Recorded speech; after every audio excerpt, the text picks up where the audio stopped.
आदरणीय भक्तजनों, सादर प्रणाम। हम आज सप्तशती में श्री मेधा ऋषि द्वारा देवी चरित्रों के पाठ का महात्म्य श्रवण करेंगे, जो कि मेधा ऋषि श्री महाराज सुरथ और साधु नाम के वैश्य को सुना रहे हैं। ऋषि कहते हैं, मैं 3 नेत्रों वाली दुर्गा देवी का ध्यान करता हूँ।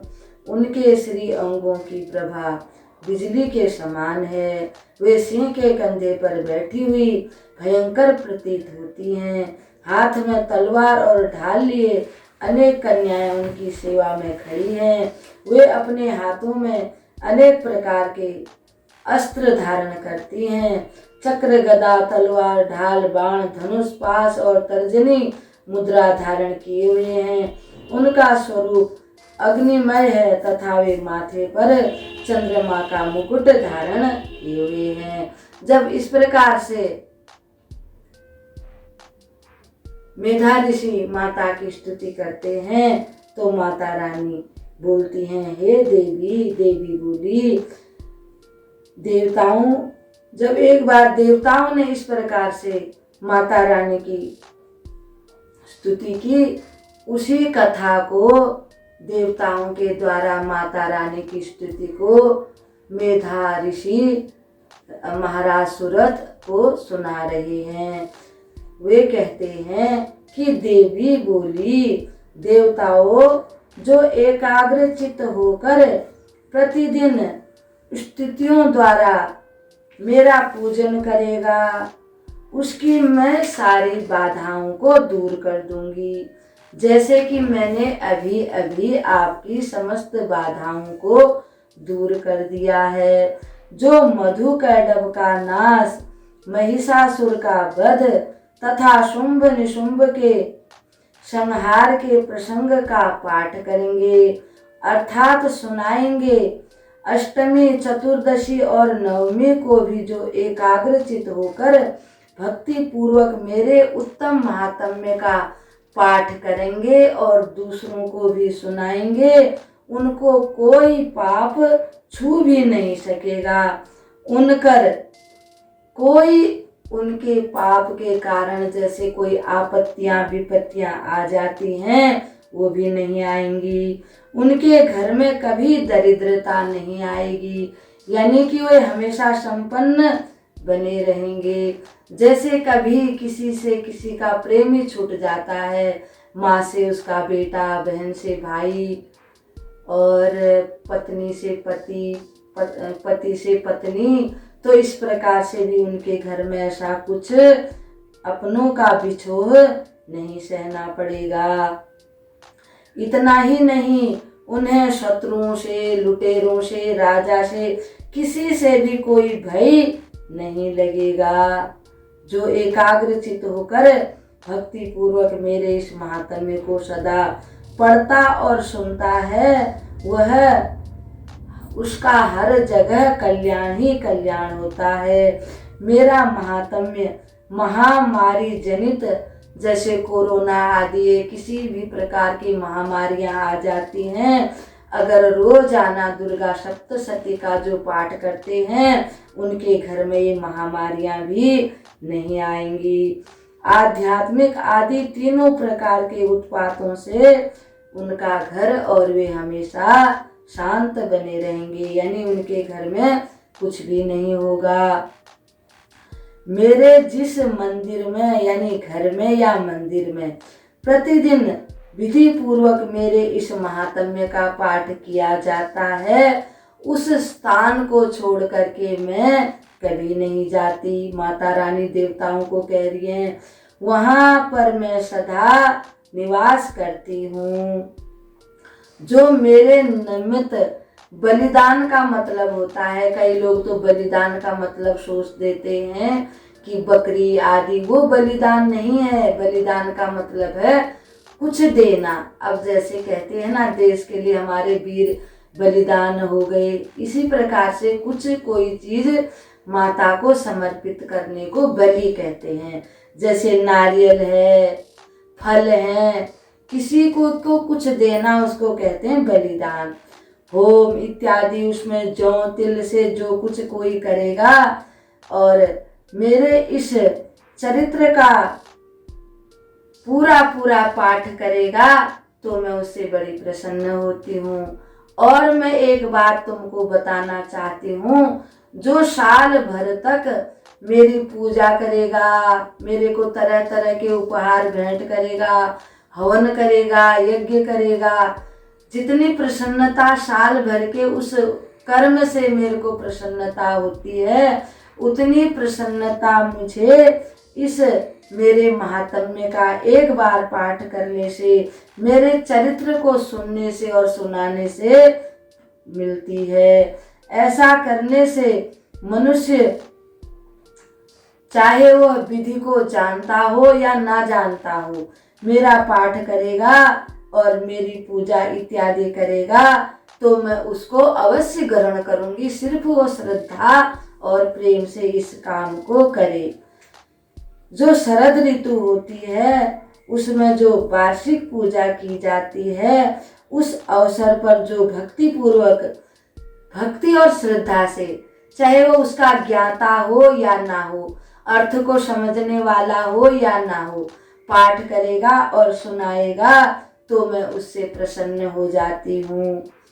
मेरे इस महात्म्य, मेरे प्रकट होने की जो सुंदर कथाएं हैं तथा युद्ध में मेरे किए हुए पराक्रम को सुनने से मनुष्य निर्भर हो जाता है। देवताओं के आगे माता रानी अपने बारे में बता रही हैं। मेरे महात्म्य का श्रवण करने वाले पुरुष के सारे शत्रु नष्ट हो जाते हैं, जो चाहे अंदर के हों चाहे बाहर के हों। काम, क्रोध, मोह, लोभ इत्यादि जो अंदर के शत्रु हैं, बाहर के तो जैसे शत्रु और क्या होते हैं, जैसे महामारी इत्यादि से बड़ा शत्रु और कौन है, ये सब नष्ट हो जाते हैं। उनका कुल आनंदित हो जाता है, सर्वत्र उनके घर में शांति फैली रहती है। अगर उनको कोई बुरे स्वप्न आते हों किसी को, तो वह इस मेरे महात्म्य का अगर पाठ करते हैं तो वो जो बुरे सपने हैं अच्छे में परिवर्तन हो जाते हैं। माता रानी वर्णन करती हैं कि यह महात्म्य समस्त दुराचारियों के बल का नाश करने वाला है। अब देखो, बाहर के तो दुराचारी हो या ना हो, जैसे हमारी आंखें हैं, जो नहीं देखना चाहिए वो देखते हैं, कानों को जो नहीं सुनना चाहिए वो देखते हैं, जीवा को जो नहीं खाना चाहिए, इससे बड़ा शत्रु हम और कौन होगा, ये हम सब जानते ही हैं। मेरा यह सब महात्म्य मेरे समीप यानी मेरे निकट लाने वाला है। यानी जो भक्त इस प्रकार से मेरे महात्म्य का पाठ करेंगे, सुनेंगे, सुनाएंगे, अंत समय में वो है मेरे पास आ जाएंगे। जो ब्राह्मणों को भोजन कराने से, होम आदि करने से, प्रतिदिन अभिषेक करने से, नाना प्रकार के पूजा आदि करने से मुझे इतनी प्रसन्नता नहीं होती है, परंतु मेरे चरित्र का पाठ करने से मुझे उससे कई गुना अधिक प्रसन्नता होती है। माता रानी वर्णन करती है, यह महात्म्य श्रवण करने पर पापों को हर लेता है और मनुष्य निरोगी हो जाता है। मेरे प्राकट्य होने का कीर्तन करने से समस्त भूतों से रक्षा करता है तथा मेरा युद्ध विषयक चरित्र दुष्ट दैत्यों का संहार करने वाला है। इसके श्रवण करने पर मनुष्यों को फिर शत्रुओं से भय नहीं लगता। माता देवताओं को सुना रही हैं। इसके श्रवण करने पर मनुष्यों को सारी वस्तुएं प्राप्त हो जाती हैं। देवताओं, तुमने और ब्रह्म ऋषियों ने जो मेरी स्तुतियां की हैं तथा ब्रह्मा जी ने जो मेरी स्तुति की है, वे सभी कल्याणमयी, बुद्धि प्रदान करने वाली हैं। वो सबको सात्विक बुद्धि प्रदान करती हैं।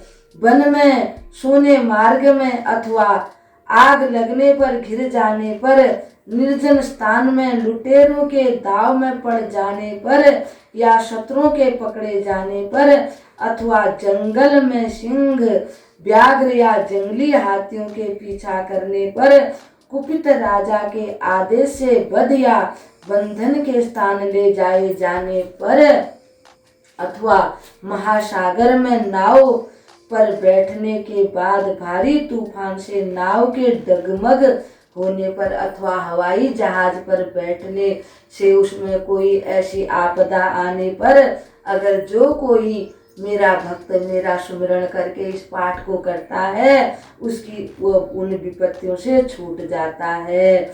और अत्यंत भयंकर युद्ध में शस्त्रों का प्रहार होने पर, अथवा वेदना से पीड़ित यानी दुख तकलीफ से पीड़ित होने पर, और जो भी कोई बाधा हो, किसी प्रकार की भी बाधा हो, जो कोई भी मेरा भक्त मेरे इस महात्म्य का पाठ करेगा, मेरे चरित्र का सुमिरन करेगा, तो उसकी ये सारी बाधाएं दूर हो जाती हैं। ऋषि कहते हैं, यूं कहकर प्रचंड पराक्रम वाली भगवती चंडिका सब देवताओं के देखते देखते वहीं अंतर ध्यान हो गई। देवता जय जयकार करने लगे, माता रानी की जय हो, जगदम्बिका की जय हो, अम्बे मैया की जय हो, शुंभ निशुंभ विनाशिनी की जय हो, महिषासुर मर्दनी की जय हो। सारे देवता जय जयकार करने लगे। सभी देवता फिर निर्भय होकर के यज्ञ भाग का उपभोग करते हुए अपने अपने अधिकार का पालन करने लगे। संसार का विध्वंसक करने वाले महाभयंकर अतुल पराक्रमी देव शत्रु सारे राक्षस मारे गए थे। शुंभ के युद्ध में देवी द्वारा मारे जाने पर शेष दैत्य पाताल में चले गए। राजन, इस प्रकार भगवती अंबिका देवी नित्य होती हुई भी पुनः पुनः प्रकट होकर सबका कल्याण करती हैं। वे ही इस विश्व को मोहित करती हैं, मोह में डाल देती हैं, और वे ही प्रसन्न होकर सबके सब दुख से दूर कर देती हैं। वे ही इस विश्व को का पालन करती हैं, वे ही रचना करती हैं। अंत में वे ही इसका महामारी बन करके इसका नाश कर देती हैं। वे ही समय समय पर महामारी होती हैं, और वे ही स्वयं अजन्मा होती हुई सृष्टि को प्रकट करती हैं। वे सनातनी देवी ही समय के अनुसार संपूर्ण भूतों की रक्षा करती हैं। मनुष्यों के कल्याण के लिए वे हमेशा लक्ष्मी रूप बनकर सबको धन संपत्ति प्रदान करती हैं, और वे ही अभाव के समय जब मनुष्यों को अभाव हो जाता है, यूँ समझ लीजिए माता रानी दरिद्र बनकर हमारे घर में उपस्थित हो गई हैं।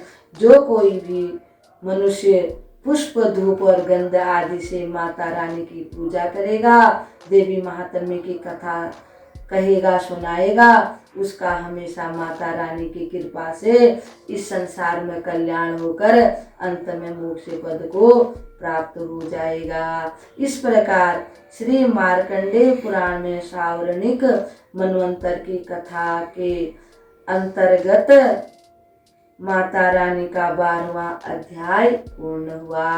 अब हम आप सबको 13वें अध्याय की कथा को श्रवण कराएंगे। ओम श्री परमात्मने नमः। श्री दुर्गा देव्यै नमः। श्री गणेशाय नमः। श्री सद्गुरुदेवाय नमः।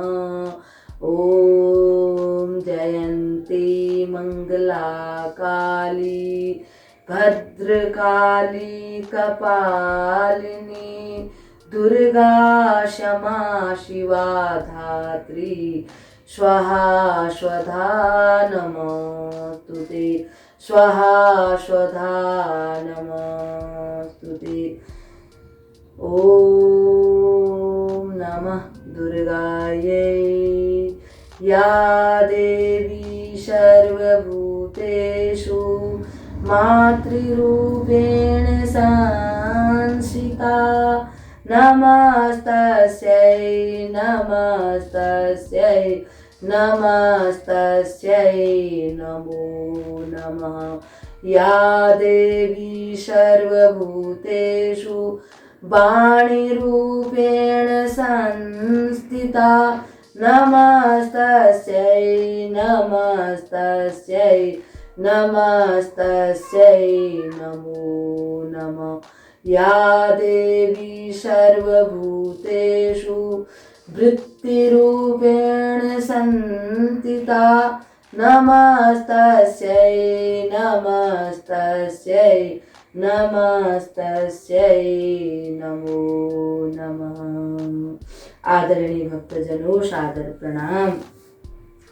हम आज सुरथ और वैश्य को देवी द्वारा वरदान देने की जो कथा है उसको श्रवण करेंगे।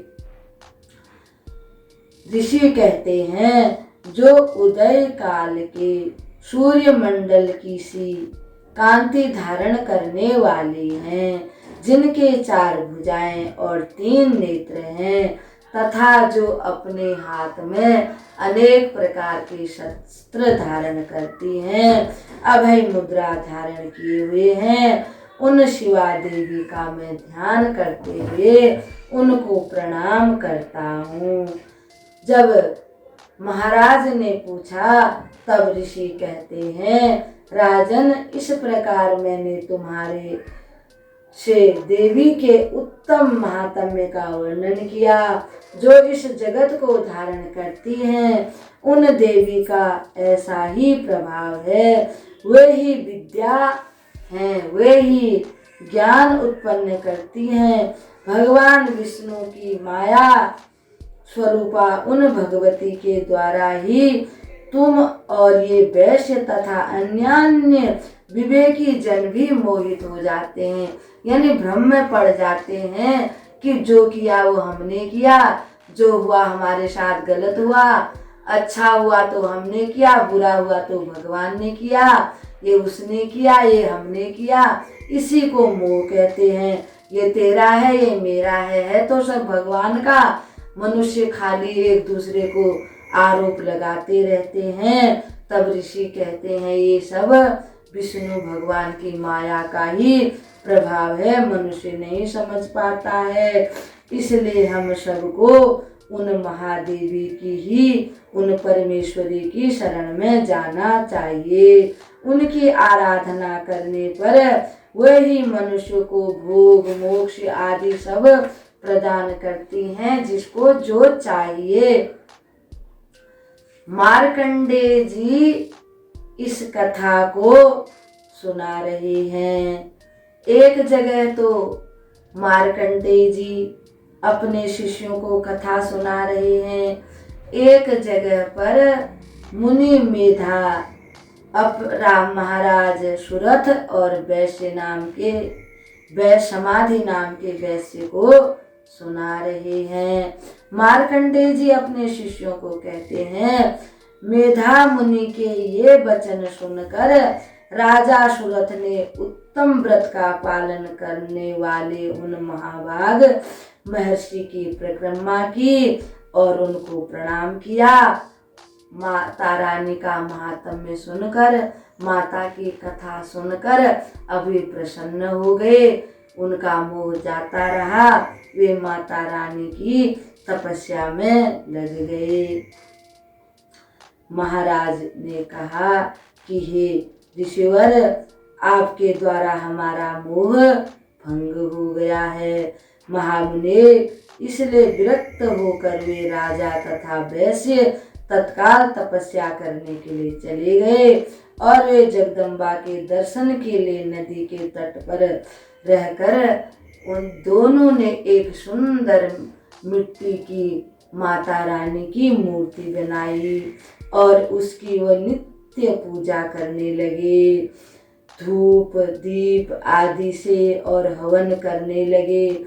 माता रानी की भक्ति भाव से आराधना करने लगे। उन्होंने पहले पहले थोड़ा थोड़ा सा आहार लिया, फिर बिल्कुल ही निराहार रहकर देवी में ही मन लगाए। एकाग्रता पूर्वक उनका माता रानी का चिंतन करने लगे, माता के स्वरूप का ध्यान करने लगे। जैसा कि अभी अभी हमने सुना, वे दोनों अपने शरीर के रक्त से माता रानी को रोजाना अपना रक्त से माता रानी को चढ़ाते थे। माता रानी को इतना उनके मन में माता के प्रति और तो कुछ था नहीं उनके पास।